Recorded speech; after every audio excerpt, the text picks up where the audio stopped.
Continuando con el sistema respiratorio, vamos a revisar derrame pleural. Where does pleural fluid come from? You know, for a very long time we weren't exactly certain how this came about. Breathing would require enormous space and negative pressure in space, especially towards the apex of the lung. And plasma filtrate is drawn by a pressure gradient from the subpleural capillaries in the chest wall. And this fluid passes through the mesothelial cells of the parietal pleura into the pleural space by what are called stalling or pressure-related forces. So the volume of fluid in the pleural space is maintained in equilibrium under normal circumstances. It's just such that fluid inflow is proximate to fluid absorption from the pleural space. How is pleural fluid absorbed? Pleural fluid is primarily absorbed through the mesothelial cell layer of the visceral pleura. Fluid also exits the space through these microscopic unidirectional valves that are in the parietal pleura, and they're known as a lymphatic stoma. And these lymphatic stoma are really only found on the parietal pleura. The stoma stretch during inspiration and allow cells, cell debris, and other particulate products through. It's been recently discovered that fluid absorption from the pleural space also occurs as a result of what's called electrolyte coupling through the mesothelial surfaces of both the parietal pleura and the visceral pleura. Ese simpático video básicamente lo que busca demostrar es precisamente cómo influyen las fuerzas de Starling a nivel del espacio pleural en lo que es la dinámica de la producción y del aclaramiento del líquido pleural, que hay que recordar que el líquido pleural se está produciendo y reabsorbiendo de manera constante y que el espacio pleural es un espacio virtual que sí, a pesar de que tiene una leve película de líquido pleural, que es el necesario para el adecuado deslizamiento y los otros efectos que tiene el líquido pleural, la producción y el drenaje de este líquido ocurre, como evidencia el video, tanto a nivel de células mesoteliales como vasos linfáticos, y existen elementos electroquímicos y elementos mecánicos que regulan su producción y su reabsorción. Hay que recordar que la presión de filtración media de los capilares pulmonares es de 1 milímetro de mercurio, y esto se obtiene de la diferencia entre las fuerzas extrínsecas totales, que son todas las fuerzas que desplazan el líquido fuera de los capilares, como la presión capilar, la presión oncótica del líquido intersticial y la presión negativa del líquido intersticial, como menciona el video. Las fuerzas intrínsecas totales son exclusivamente la presión oncótica del plasma. Y a la larga, pues la presión neta de filtración es de +1, lo que pues de alguna manera lo que evidencia es que hay una producción constante de líquido hacia el espacio pleural. ¿Qué otros elementos pueden afectar la producción de líquido pleural? La coeficiente de refracción de las proteínas, la disminución de la concentración de las proteínas en el plasma o el aumento de las presiones de filtración eventualmente pueden generar derrame pleural y edema pulmonar, temas que pues son los que vamos a revisar propiamente. Entonces aquí tenemos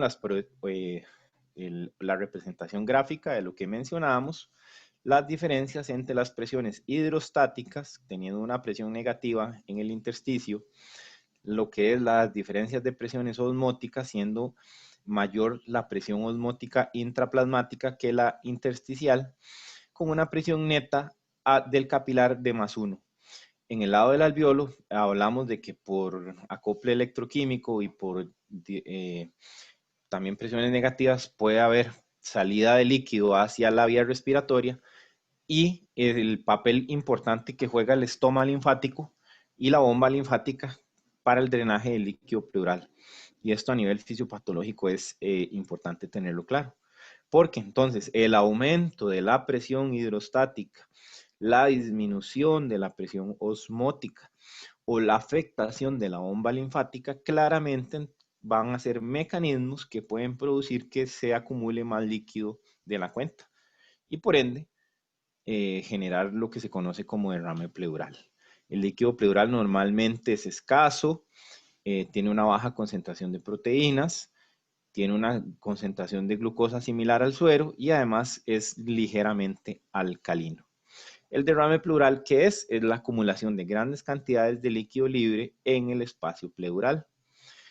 ¿Qué mecanismos fisiopatológicos? Bueno, ya dijimos que la obstrucción de los canales linfáticos, el aumento de la presión capilar pulmonar que tiende a ser de origen extrapleural, por ejemplo, el corazón, y se caracteriza por trasudados, la reducción de la presión oncótica del plasma, como en los estados de desnutrición, puede provocar fuga de líquido hacia el espacio pulmonar y generar derrame pleural.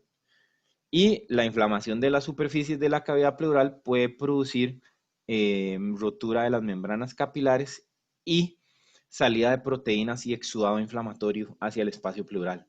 Y esto es lo que se conoce como exudados. Entonces, esto a nivel radiológico es un síndrome de consolidación. Sin embargo, si se logra objetivar mediante otro estudio de imagen, como es el caso de este ultrasonido, podemos ver que aquí la interfase que estamos viendo es una interfase líquida extrapulmonar y eso es lo que se conoce como pues derrame pleural. Entonces, podemos tener por fuerzas de Starling, ya sea por aumento de la presión capilar, como por ejemplo en la insuficiencia cardíaca, por aumento retrógrado de las presiones capilares pulmonares, en el síndrome nefrótico, que es la pérdida de proteínas a través del riñón, o en la mala producción de proteínas por parte del hígado, en la insuficiencia hepática, puede ocurrir hipoproteinemia, y esto va a disminuir también presión oncótica, fuerzas de Starling, derrame pleural.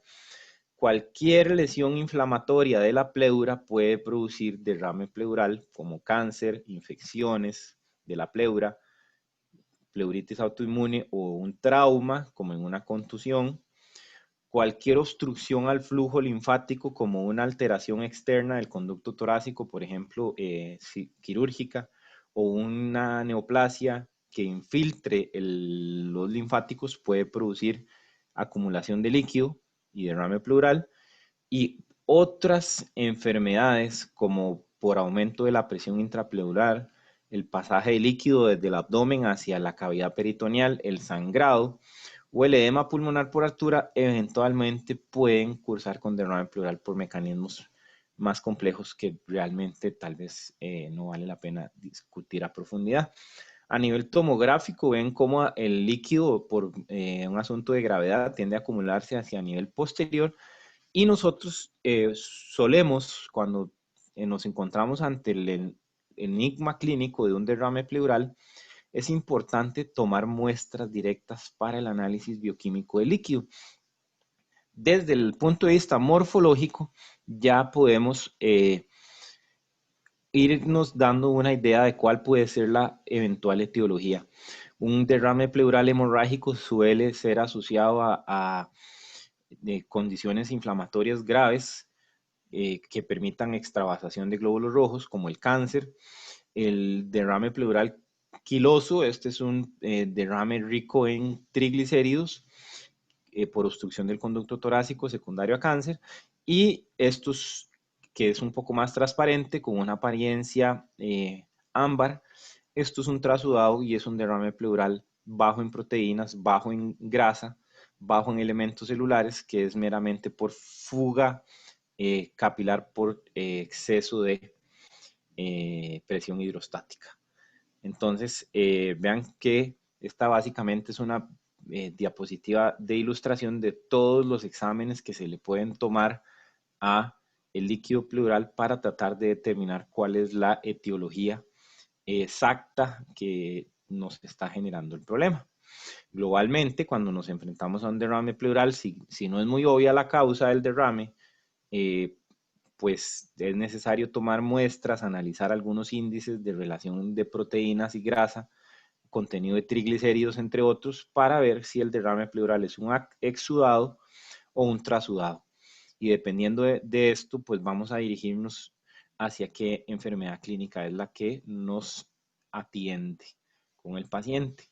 Las causas de derrame pleural de tipo trasudado más frecuentes son falla ventricular izquierda por aumento de presión capilar pulmonar, cirrosis, hipoalbuminemia por desnutrición y fuga de líquido peritoneal del abdomen hacia el tórax en los pacientes que tienen diálisis peritoneal. Las causas de derrame pleural más frecuente de tipo exudado son cáncer, neumonía y tuberculosis. Las otras quedan para su respectiva lectura, sin embargo no las voy a enumerar. Y hay algunos exámenes que son, digamos, pivote en lo que es el diagnóstico de algunas etiologías del derrame pleural. Por ejemplo, por mencionar algunos, causas de origen abdominal pueden aumentar el contenido de la enzima amilasa en el líquido pleural. Condiciones de tipo inflamatorio pueden disminuir la concentración de glucosa en el líquido pleural. Condiciones de contenido gástrico o infeccioso pueden producir disminución importante del pH del líquido pleural y por así existe gran cantidad de algoritmos que permiten distinguir la